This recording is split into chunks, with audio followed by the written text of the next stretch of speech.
देखिए क्वेश्चन है कि वह कौन सा लेखक था जिसने 1857 ईस्वी के विद्रोह को स्वतंत्रता का प्रथम युद्ध कहा था।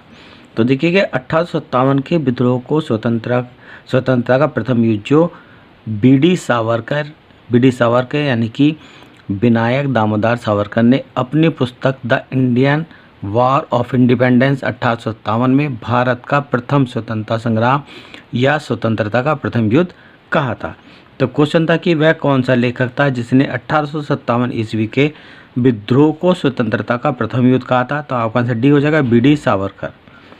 नेक्स्ट है कि किस अधिनियम द्वारा ईस्ट इंडिया कंपनी के भारत व्यापार एकाधिकार को समाप्त किया था।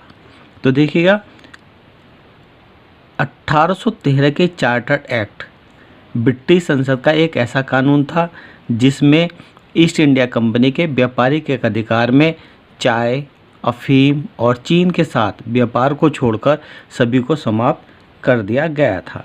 तो क्वेश्चन था कि किस अधिनियम द्वारा ईस्ट इंडिया कंपनी के भारत व्यापार एकाधिकार को समाप्त कर दिया गया था।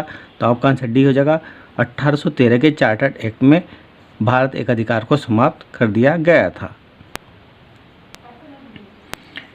नेक्स्ट क्वेश्चन है कि किस अधिनियम द्वारा केंद्र में द्वैध शासन का सिद्धांत लागू किया गया था।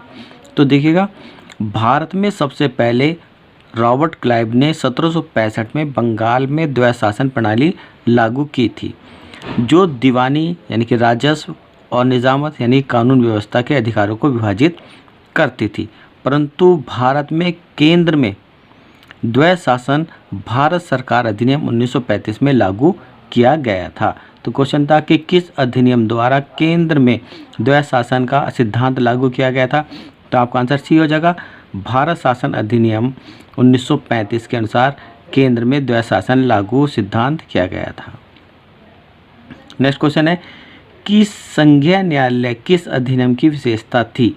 तो देखिएगा संघीय न्यायालय अधिनियम 1935 के भारत सरकार अधिनियम के अनुसार भारत में एक संघीय न्यायालय की स्थापना से जुड़ा है।